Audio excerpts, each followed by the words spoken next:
Hi,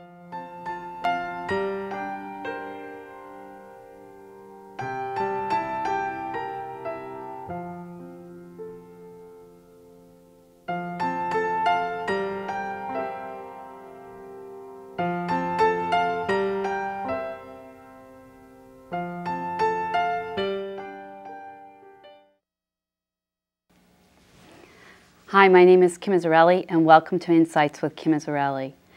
Today's topic is the Westchester Library System, and the mission statement of the Westchester Library System is empowering libraries, empowering communities. Joining me today is Dr. Terry Kirschner. With more than 20 years of experience managing public and academic libraries, Dr. Kirschner has been at the WLS for the last 4 years. And he serves as the executive director there.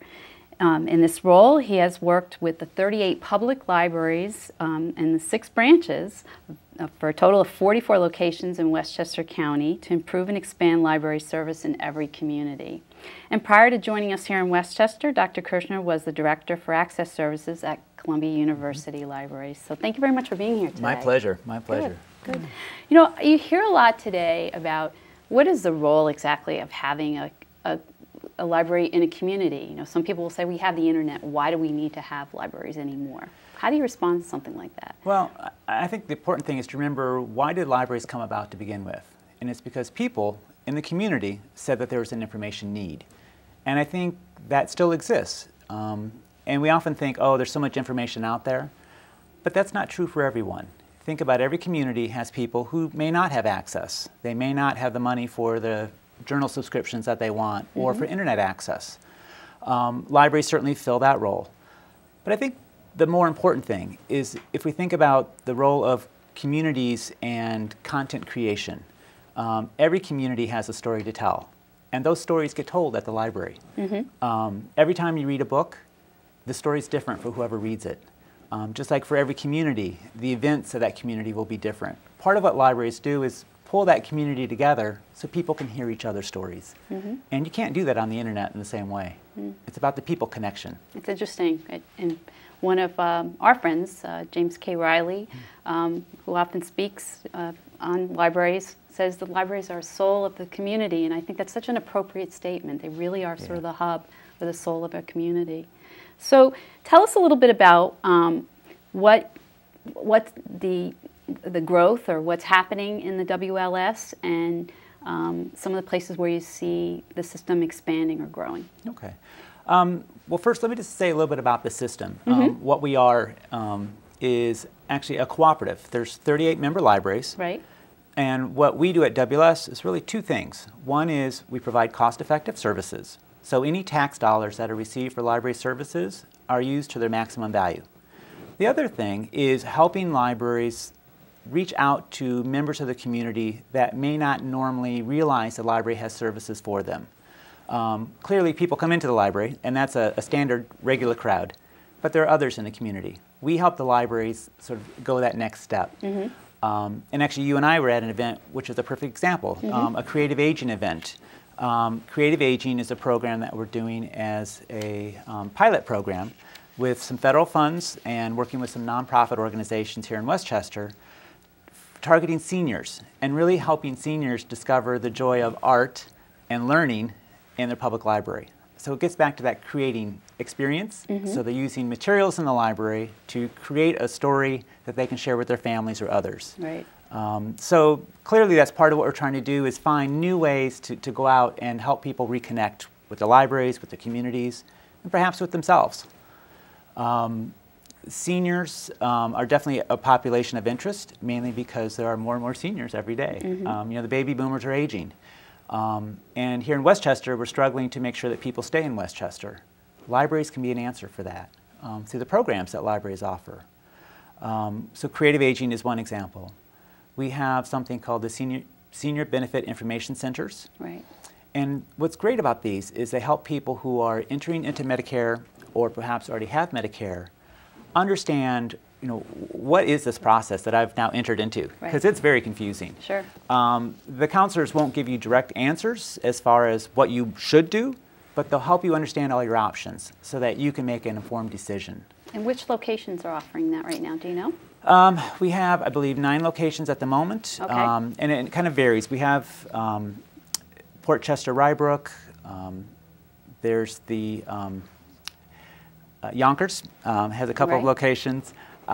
Tarrytown, White Plains, Mount Kisco.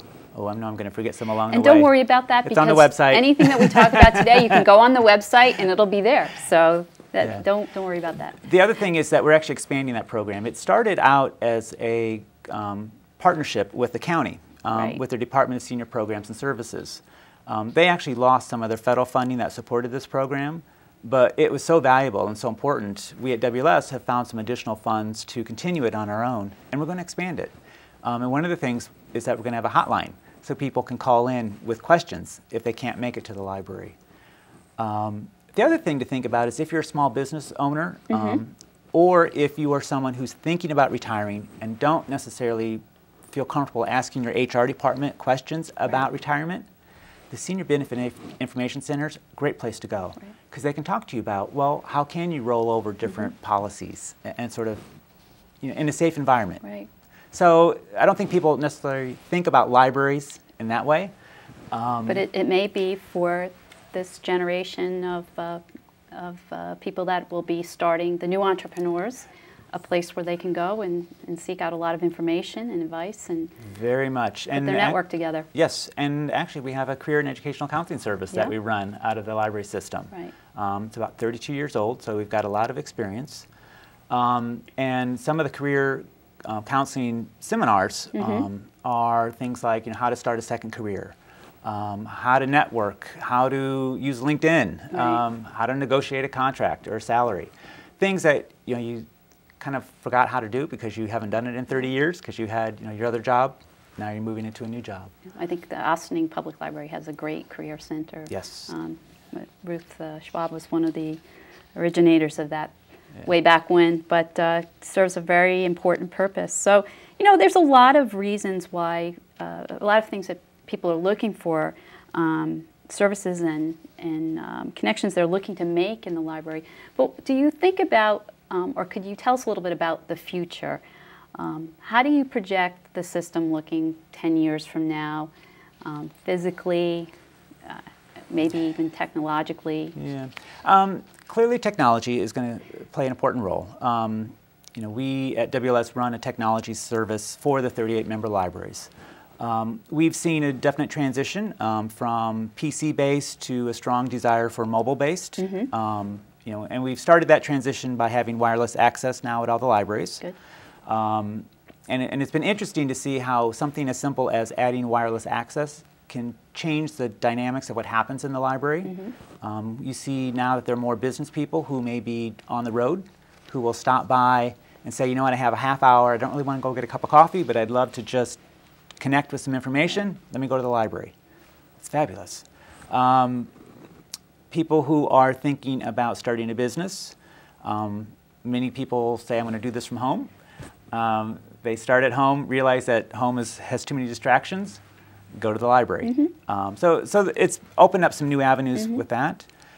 What I'm very interested in is actually the use of mobile devices as far as cell phones. I guess they're really like the iPads, cell phones, the tablets, that whole notion of information on a small screen. Right. And I think we're, as a generation of older librarians, it's hard for us to imagine reading on these small devices. But I have to say, I've been pushing myself, and I've been using my cell phone to read books. Right. It's not so bad. Right. You get used to it. And it's amazing that I find myself reading more than I was before. So I think it's a great opportunity for us to really connect with the communities in different ways. I think what we have to figure out is how do we make that a meaningful connection through the library. Right.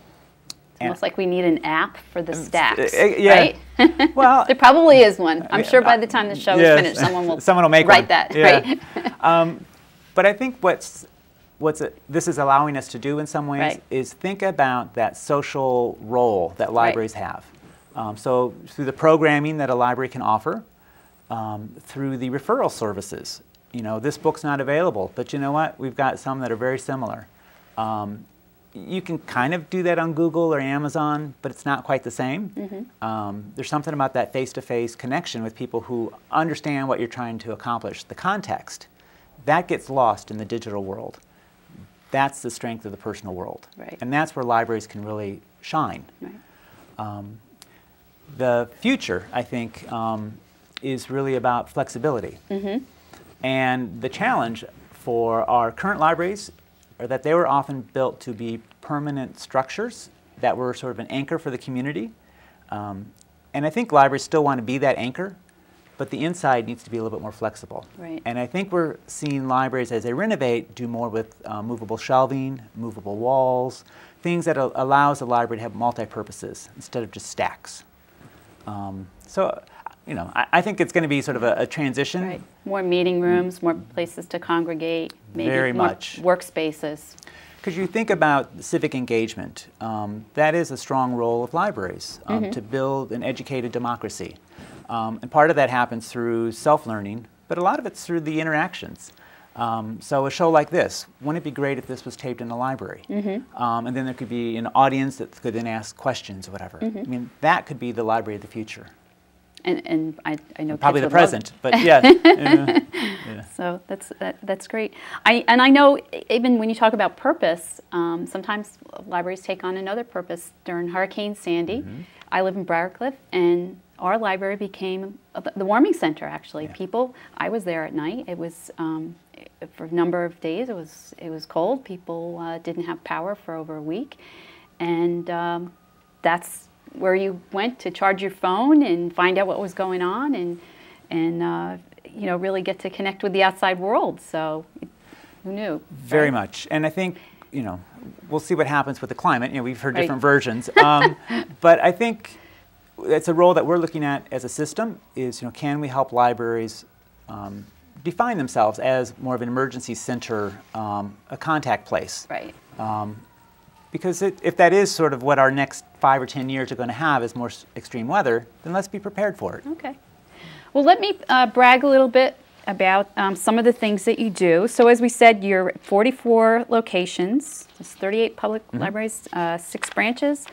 And some of the stats that you're quite proud of, do you want to share anything in particular with us on circulation? Or maybe for people that don't know, not every library in Westchester has to belong to the WLS. They choose to join, yes. But in doing that, they're able to share each other's circulation and talk a little bit about how that works mechanically. Yeah, and I think that's one of the great services at Westchester is that, that sharing component. We share materials across all 38 libraries, all 44 locations. In a given year, about 2 million items will be transferred across the libraries. Amazing. And if you think about the cost of shipping from one library to the other, it's maybe like 25 cents to actually move that book or DVD from one library to another. Okay. It would cost easily $20 for a library to have to purchase that for one of their patrons. Sure. So that is a great cost savings. And it also means that libraries or library patrons have about 5 million items that they can choose from. No one library could have that. Sure. And that's one of the things that makes Westchester one of the strongest library systems in the state, is that we are a cooperative, a true cooperative. We really share resources. And I think one of the other strengths that we have is that we balance the print realm with the DVD and CD, and then the digital e-reader. Exactly. You know, we're not going to just throw anything out, but we're trying to do our best to get that balance. And it's very hard to achieve. I mean, you don't know what people are going to want. Nope. iPads have changed everything, and you need to have enough licenses to have. I mean, just because you have one doesn't mean you can share it. So it's hard to project, you know, sort of what's going to sell and what will be popular. It is, and let's be honest, ebooks are sort of the Wild West. You think about it right now, the publishers themselves are trying to figure out, you know, how can they stay in business. Right. So they don't necessarily want to be giving it to libraries at a reduced price. They want to sell. So that's part of the struggle. But if you look at music, you know, 20 years ago, music was in this world, and it was a tough struggle for them. Right. Today, we have a service called Freegal. So library patrons in Westchester have access to millions of songs, and each person can download 3 free songs a week from Freegal, available at your local public library. Okay. So things do settle out and they solve themselves. Mm-hmm. I think the challenge is for libraries to figure out how to stay in the game so that we can get something good for the patrons in the process, but still let the businesses thrive. It has to be a win-win situation. Good. So. From there, why don't you talk about some of the challenges that you're facing, the system's facing, and sort of your insight and where you'd like to overcome some of these things. Yeah, I think the biggest challenge right now is really for the member libraries themselves. The tax cap has introduced some challenges, which, its purpose is to keep taxes level, which is completely understandable as a taxpayer. Right. We all get that. But it does mean that for libraries that are a municipal library or an association library, and I should just say there's 4 types of libraries in New York State, okay. Municipal and association, who receive their budgets from a town or village board. Right. And then there's 2 other types, the school district library and the special legislative district, which get it from a public vote. So for the municipal and association libraries, the tax cap is a challenge in the sense that their budget is part of the whole municipal's 2% tax cap. So the library could, be cut 2%, they could be cut more, depending on the vote that's taken at the village board or city board. And that tends to be representative of, 5 to 7 people most likely, versus the public vote. So it's a different strategy for how libraries get funded. Mm-hmm. So for municipal and association libraries, the challenge is that they don't necessarily have a consistency of funding. So they could get good funding one year and then get a deep cut the next year, right. Which makes it very hard to sustain certain services. As a system, what we try to do is provide services to all 38, and it kind of makes it hard for us too to predict sometimes if there's a sudden cessation of services in one area. Right. We can't necessarily respond immediately on that because we've already dedicated funds to something else, so it might take till next year to address that issue. So that for us is the challenge, is just kind of that rhythm of funding. Yeah. But that's true for most publicly funded organizations at this day and age. I think what's great about the library system is that we've always figured out ways to solve the problems. We're very optimistic about that. Yeah. Well, we get some good boards and some good foundations or friends that support. I would imagine. Is it true to say that almost every library has established a Most libraries have some kind of friends group or foundation that supports them. Good, good. And it's definitely part of that community engagement. The other thing I'd love to say is that because libraries are created by the community, it's an opportunity for communities to tell the libraries what they really want. Also, mm-hmm. Don't be shy. If you want something from a library, ask for it. Right. You may not be able to get it this year, but it's on the radar, and it kind of builds. The more that people ask for something, the more likely that change will happen. We're all in this together, so mm-hmm. let's be engaged. Right. So. And for some of the initial classes on using the internet, mm-hmm. things like that, that came out of those requests from very much people in the community. Talk for a second, if you will, about volunteers and how important they are to the system. Volunteers, many of the member libraries use volunteers for a portion of their services. It could be, helping out at a circ desk, it could be helping with some basic library functions, but it could also be for programs like SCORE, where, retired professionals come in and work at a library to help someone develop a business plan for new business. Mm-hmm. With the Senior Benefit Information Centers, we use trained volunteers. They're trained by the Medicare Rights Group. Okay. These are knowledgeable people who, it's amazing their dedication and the knowledge, because they do weekly trainings. They keep up on this medical information. We have another program which is targeting GED. So in New York State, about 10% of individuals who go through high school do not get a high school diploma. And if you realize you barely can get a job that pays minimum wage without a high school diploma. You can barely get one with a bachelor's degree sometimes, it seems, if you read the newspaper. So what It's important. It is incredibly important, and it's really that first step Right. to lifelong employment. Right. And one of the things that we've been doing is training volunteers with an online portal Right.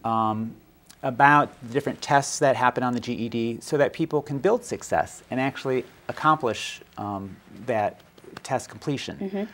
The other thing that we found is that a lot of individuals who may have come here from another country learned math a different way because there's not fractions, there's some other elements that are unique to the United States. So when they go to take the test, it's just that they're not familiar with certain terms. So this is a great entry point also for new Americans to get to our regular work cycle. So the libraries really serve as a face or a place for new arrivals to a community to become part of that community. Do you have any information about availability of literature in different languages or how that's changing? The demographics of Westchester County are changing, and we are seeing that our collection is not as English-based as it used to be. Clearly much more Spanish, Portuguese, Chinese, French, Arabic. So it's actually very exciting to sort of see all these new elements come into our database of different titles that are available. And I think one of the challenges for us is to think, how can we make the library inviting to new communities? Because just because we're familiar with it and comfortable with it doesn't mean that someone who has never experienced a public library would be comfortable coming in. And that's, it's a fun opportunity actually to kind of figure out how to welcome people into our house. So are there more adaptive technologies or large print, things like that you're using? Very much. Clearly, large print books as a entity. And one of the things that we do at Westchester, which is unique, is that we actually have a special tag in the catalog that says large print books. So a person can really make sure that when they order a book on the delivery system, that it's a large print book. And a lot of times with other systems, you're not quite sure what you're going to get. Okay. You just know you're going to get the book. You don't know what it's going to look like. But the other thing is with technology itself, e-readers, whatnot, it really opens up a whole new world because you can adjust the size of the font, you can adjust the lighting of the font. So part of what we try to do as WLS is work with library staff to help them understand what kind of power is really in this device. How can it help the readers read more effectively and more comfortably? So we have a strong training role that we also do with the member libraries, trying to help them get comfortable with the technology so that they can share that comfort with the community. Interesting. Very good. It's good to know. And just to give some context to the community about the size or the scale of the budget of the system, because it's the largest telecommunications network in the county, which is really quite amazing. So just in terms of technology and budget, what are you working with? Yeah, well, our technology budget's about $2.4 million. Wow. And this is actually funded through the member libraries themselves. The member libraries pay for technology support. So it's, what we really do is sort of a full service operation so that when the libraries purchase a computer from us, it comes with the understanding that it'll get connected to the internet, that if for some reason that computer stopped working, we'll be out there, we'll swap it out, we'll fix it right away, it's back in action. Wow. Our goal is to make that library have as many resources available as possible. Our job is to go troubleshoot it, but not on your time. And that's take really it back valuable. to the office. I mean, that tech support for a small library like Briarcliff that might only have 1 or 2 staff people there at a time. Something goes down or crashes, they can't stop what they're doing. They've got to exactly. They need you. We're we have a help desk that's open whenever the libraries are open. We can do more and more remotely so that if something happens, we can, back at the office, go in and see if we can get it to work Right. So we don't have to make a special trip. Our job is to help the libraries be as effective as they can. And that's been going on, I would say, probably since the mid-'80s. And it's really a very strong program. We also purchase digital content through this as well. So many of the ebooks or the databases that are available are purchased with these technology funds that the libraries have contributed to. An example would be like Morningstar, LexisNexis. You know, so there's some business resources that are available also. That's a great benefit. I mean, those are really expensive services to subscribe to. Yeah. And so someone could come in and do. They can do it from home. Really? All you need is Tell a us how valid that library. works. Get a valid library card at your local library. Okay. And then services like LexisNexis, Morningstar, even some programs such as JobNow or Learning Express, which have resume building tools. In fact, JobNow has actually, you can submit your resume to a live person, just PDF it to them, they'll review it and get it back to you with comments. Learning Express has all kinds of civil service exams. So if you are planning to, be a fireman, you can take a civil service exam, prep, so you're better prepared. There's a lot of great resources that are just sort of hidden, and it is a challenge because these are third-party services that we've purchased. Right. And each one has its own, exactly. Yeah. So it's worth exploring. So if I'm interested in, say I want to take a civil service exam and I now know that there's this prep system, who should I speak to when I go in? I would start with your local library. Go see a librarian. Okay. The library staff are well versed on these different databases. They have, many of them have taken courses on them. They really are the experts. And they understand their local community's needs and interests also. So they might even realize that if you want this database, there's also this other one that would be of value to you. So it's about that personal connection again. That is, right, the face of the community, I say, right? Yeah. So it's terrific. I have a few minutes left before we wrap up here, but I just want to give you an opportunity if there's anything left that we didn't cover that or shout-outs that you want to give on the system, anything that's upcoming that you want us to know about. Well, I think what I would say is just always go to look at your local library's website. There's something happening almost every day at every library. And that's the thing is, this is your community, and this is your community at work. So get involved. Get on the library board. Become a friend of the library. If nothing else, just use the library and discover how different it is now than it was before. I think you'll be amazed. Right. Always need good volunteers. A Very great much. place to do some community service. So. Yeah.